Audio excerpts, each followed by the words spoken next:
Hello बच्चों, स्वागत है आप सभी का रमन कुमार लेक्चर्स के इस नए वीडियो में। दोस्तों, पिछली वीडियोस में आप लोगों ने केमिस्ट्री कक्षा 12 चैप्टर नंबर 4 को पढ़ लिया था। आज की इस वीडियो में हम लोग रसायन विज्ञान के चैप्टर नंबर 5 को पढ़ने जा रहे हैं, जिसका नाम है पृष्ठ रसायन। तो दोस्तों, ये चैप्टर बहुत ही आसान है क्योंकि इस चैप्टर में मोस्टली थ्योरीज बेस्ड क्वेश्चन आएंगे और मुख्यतः ये संभावना बनती है कि आप इस चैप्टर में पूरे के पूरे नंबर ला सको। तो दोस्तों, इसमें आप लोगों को दो बात समझनी है। पहली है अधिशोषण, और आप लोगों ने सेकंड पॉइंट समझना है जो कि है अवशोषण।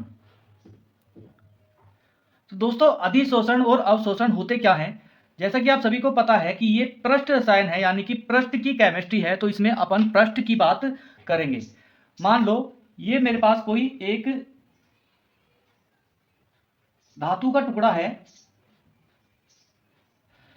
इसका ये वाला भाग, ये जो ऊपर ऊपर आप किनार वाला भाग देख रहे हो, ये वाला भाग कहलाएगा पृष्ठ, यानी कि सतह। और इसके ये जो अंदर वाला भाग होता है, ये अंदर वाला भाग कहलाएगा स्थूल। ठीक है दोस्तों, अब बात करते हैं अधिशोषण की और अवशोषण की। तो मान लो आपके पास कोई स्पंज का एक टुकड़ा है।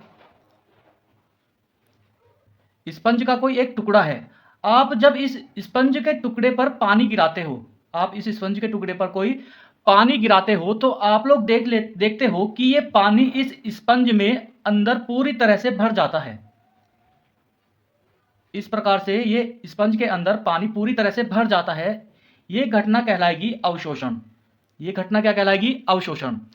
और यदि इस स्पंज में जितना पानी इस सतह पर ऊपर की तरफ चिपकेगा, इस प्रकार ऊपर की तरफ चिपकेगा, यानी कि इसके पृष्ठ पर या कह लो कि सतह पर चिपकेगा, तो ये घटना कहलाएगी अधिशोषण। ठीक है दोस्तों, जैसे आप लोग देखते होंगे आपकी कार पर, आपके पास कार है और इस कार के शीशे पर कुछ मिट्टी जमा हो गई है। इस प्रकार से मिट्टी कार के शीशे के अंदर नहीं जा सकती, ऊपर ही ऊपर जाती है। तो ये जो घटना है, ये घटना कहलाएगी अधिशोषण की घटना। ठीक है दोस्तों, और जब किसी रुई के अंदर पानी समा जाता है, रुई के अंदर जो पानी समा जाता है, वो घटना कहलाई जाती है आपकी अवशोषण। मैं उम्मीद करता हूं आप अवशोषण और अधिशोषण अच्छे से समझ गए होंगे। कहने का तात्पर्य यह है कि आपको इस चैप्टर के अंदर अधिशोषण पढ़ना है। और अधिशोषण एक सतही घटना होती है। अधिशोषण एक सतही घटना होती है, अर्थात कोई बाहर से पदार्थ आएगा और इस पर या कह लो कि इसकी सतह पर इस प्रकार से इकट्ठा हो जाएगा, और इसी घटना को अपन बोलते हैं अधिशोषण। ठीक है दोस्तों, आइए अधिशोषण की परिभाषा देखते हैं। परिभाषा में फर्स्ट पॉइंट होगा आपका, अधिशोषण एक सतही घटना है। अधिशोषण एक सतही घटना है, अर्थात अधिशोषण जो होता है वो किसी भी पदार्थ की सतह पर होता है। अधिशोषण एक सतही घटना है। सेकंड पॉइंट हो जाएगा, अणुक स्पीशीज का किसी ठोस या द्रव की स्थूल की अपेक्षा सतह पृष्ठ पर संचित होना अधिशोषण कहलाता है। अणुक स्पीशीज में वे सारे के सारे तत्व या पदार्थ आ जाएंगे, ठीक है, और वे पदार्थ किसी ठोस या द्रव, ये ठोस भी हो सकता है और द्रव भी हो सकता है, के स्थूल की अपेक्षा, यानी कि अंदर की अपेक्षा सतह पर, अंदर की अपेक्षा इस सतह पर, ये जो चारों तरफ देख रहे हो, इस सतह पर आकर संचित हो जाना या इकट्ठा हो जाना अधिशोषण कहलाता है। ठीक है दोस्तों, इसमें एक पॉइंट याद रखने वाला है कि वह पदार्थ जो पृष्ठ पर संचित होता है उसको अपन अधिशोष्य कहते हैं। अर्थात ये जो मिट्टी इस कार के शीशे पर आकर या कार पर आकर जमा हो गई थी, इसको अपन लोग क्या बोलेंगे? इसको अधिशोष्य बोलते हैं। ठीक है, और जिस वस्तु पर आकर के चिपकेगी उसको अपन अधिशोषक बोलते हैं। ठीक है, यानी कि ये जो धूल के कण कार पर जमा हो गए थे उसे अपन अधिशोषक कहेंगे, और कार क्या हो जाएगी, कार हो जाएगी अधिशोषक। ठीक है, थर्ड पॉइंट लिखता हूं मैं, वह पदार्थ जो पृष्ठ पर संचित या कह लो कि एकत्रित होता है उसको अधिशोष्य तथा जिस वस्तु पर चिपकता है उसको अधिशोषक कहते हैं। ठीक है दोस्तों, मैं उम्मीद करता हूं ये पॉइंट आपको अच्छी तरह समझ में आ गया होगा, ये टॉपिक आपको अच्छी तरह से समझ में आ गया होगा। एक बार फिर से देख लेते हैं। अपन लोग रसायन विज्ञान के चैप्टर नंबर 5 को पढ़ने जा रहे हैं जिसका नाम है पृष्ठ रसायन। तो दोस्तों ये सतही केमिस्ट्री है, बात सतह की होगी इसके अंदर। सतह को समझने के लिए मैंने आपको 2 पॉइंट समझाए, अधिशोषण एवं अवशोषण। अवशोषण, जब कोई वस्तु किसी दूसरी वस्तु को पूरी तरह से सोख लेती है, जैसे रुई ने पानी को पूरी तरह से सोख लिया, तो ये जो घटना है ये अवशोषण की घटना होगी। और जब कोई वस्तु किसी दूसरी वस्तु के केवल पृष्ठ पर आकर एकत्रित हो जाए, केवल पृष्ठ पर आकर एकत्रित हो जाए, जैसे कार के शीशे पर मिट्टी आकर के एकत्रित हो गई थी, वो अधिशोषण कहलाएगी। देखिए कार के शीशे पर मिट्टी अंदर नहीं जा रही थी, केवल उसके पृष्ठ पर आकर चिपक रही थी। तो ये जो पृष्ठ पर आकर एकत्रित होने की या चिपकने की या इकट्ठा होने की जो घटना है उसे अपन अधिशोषण कहते हैं। आइए एक एग्जाम्पल के माध्यम से समझते हैं। माना मेरे पास ये एक चोक है।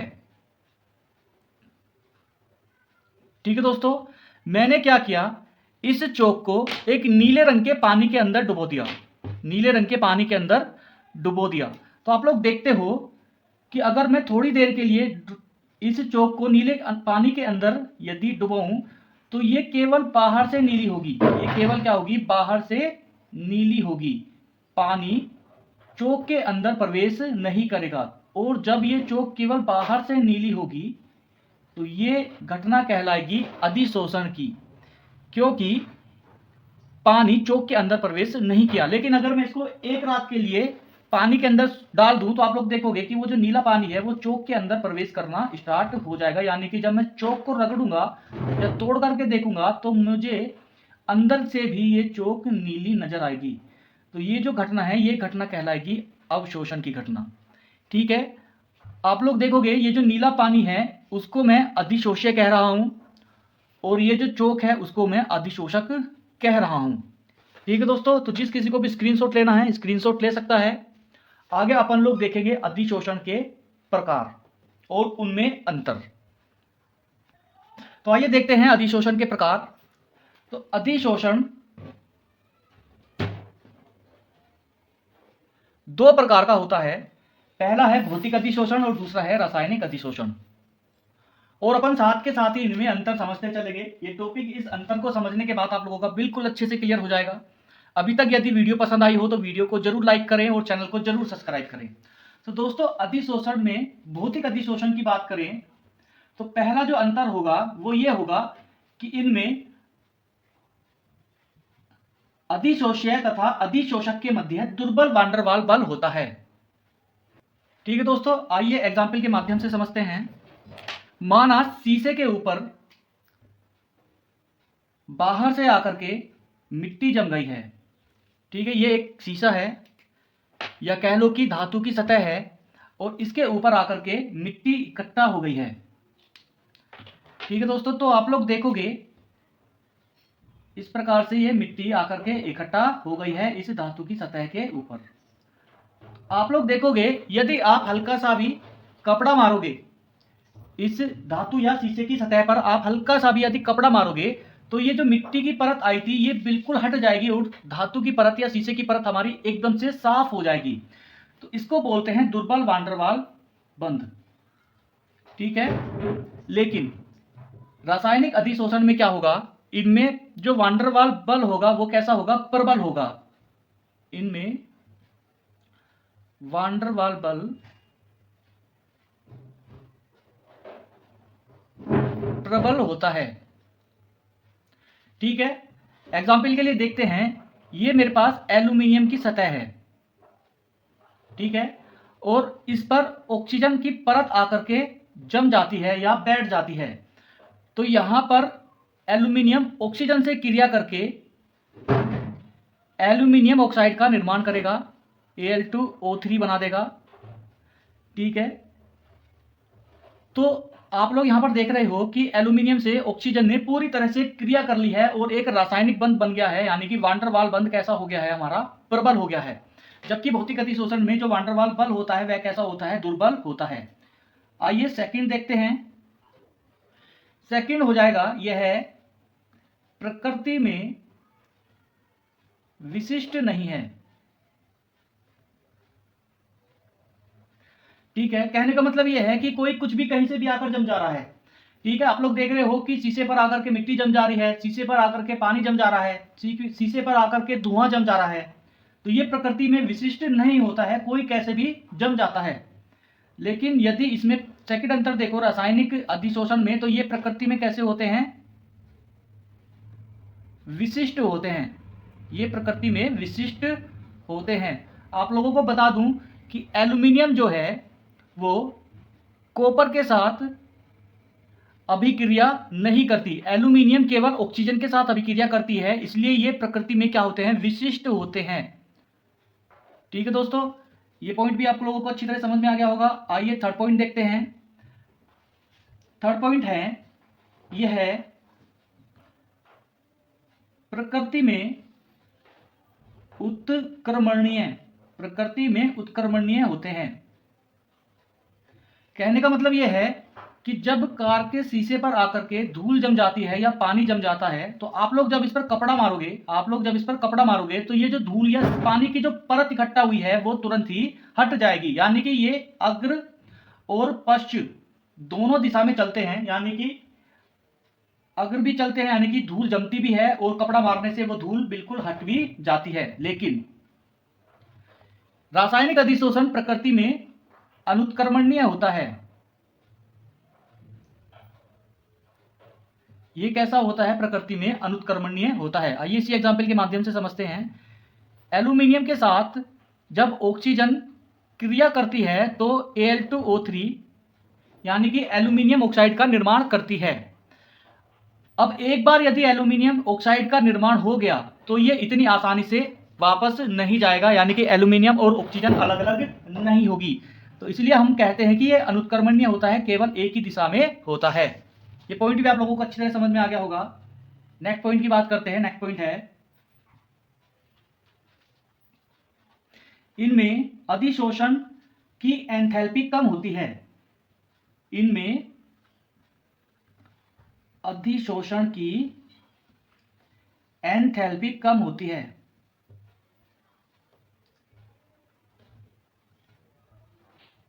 ठीक है, ये जो एंथैल्पी का मान होगा ये होगा 20 से 40 किलो जूल प्रति मोल। कहने का तात्पर्य समझो, इस पॉइंट को समझो, अच्छे समझो। एंथैल्पी यदि कहीं पे लिखी हुई हो तो आप लोग एंथैल्पी को लगाओगे ऊर्जा से। एंथैल्पी का रिलेटेड किससे करोगे, ऊर्जा से, क्योंकि एंथैल्पी ऊर्जा को कहते हैं। ठीक है, अब यहां पर देखो, इनमें वान डेर वाल बंध कैसा होता है, वो दुर्बल होता है। भौतिक अधिशोषण में वान डेर वाल बंध कैसा होता है, दुर्बल होता है। यानी कि अधिशोषक और अधिशोषक के जो मध्य है बंध बनेगा, वो कैसा बंध बनेगा, वो कमजोर बंध बनेगा। वो कैसा बंध बनेगा, कमजोर बंध बनेगा। और आप लोग देखोगे कि जब ये बंध टूटेगा तो जो ऊर्जा निकलेगी वो कैसी निकलेगी, कम निकलेगी। इसलिए इनमें अधिशोषण की एंथैल्पी कम होती है, जबकि इनमें अधिशोषण की एंथैल्पी कैसी होती है, उच्च होती है। क्यों उच्च होती है? क्योंकि यहाँ पर जो बंध बन रहा है अधिशोषक और अधिशोष्य के मध्य है, वो कैसा बन रहा है? प्रबल बन रहा है। इसलिए इनकी जो एंथैल्पी की मान होगा वो भी उच्च होगा। ये होगा लगभग 30 से 204 किलो जूल पर मोल के। ठीक है दोस्तों, ये पॉइंट भी आप लोगों को अच्छी समझ में आ गया होगा। आइए चलते हैं, एक पॉइंट और देखते हैं इसका। इनमें बहु आणविक सतह बनती है। क्या मतलब है? मान लो किसी ठोस की सतह पर आकर के मिट्टी जमा हो रही है। ये हमारे पास ठोस है, इसकी सतह पर आकर के क्या जमा हो रही है? मिट्टी जमा हो रही है। इस प्रकार से ये मिट्टी जमा हो गई। मान लो और मिट्टी आई तो वो इस प्रकार से जमा हो जाएगी, और मिट्टी आई वो इस प्रकार से जमा हो जाएगी। ठीक है दोस्तों, तो देखिए एक परत ये बन गई, एक परत ये बन गई, एक परत ये बन गई और एक परत ये बन गई। तो इनमें बहुआण्विक सतह बनती है, यानी कि ये क्या बन गई? बहुत सारी सतह इसकी बन गई।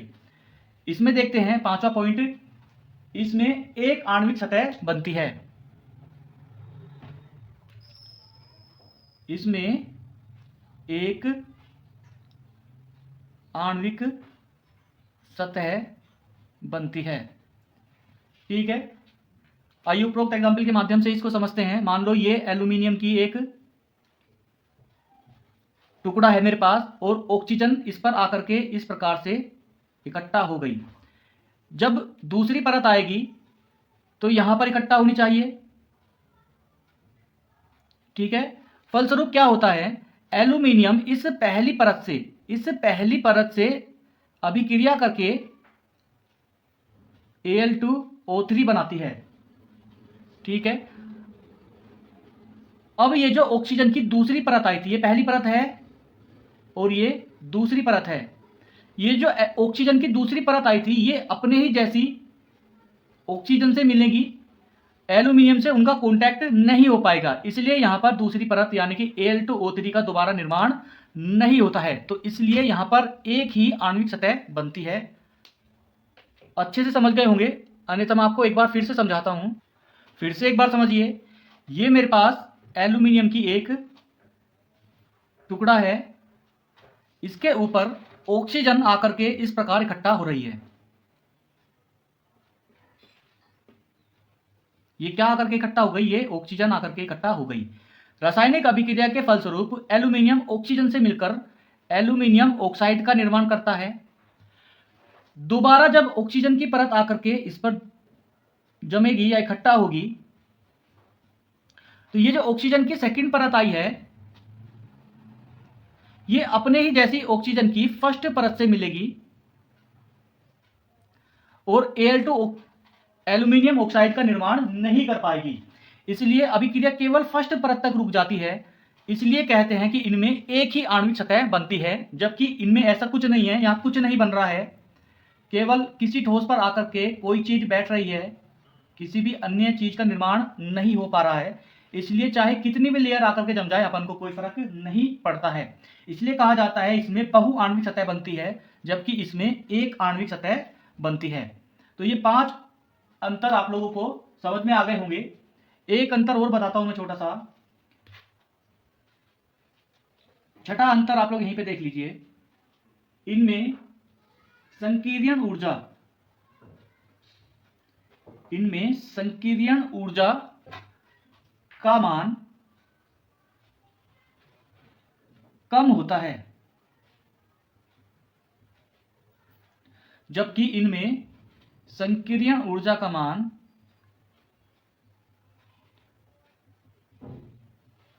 अधिक होता है।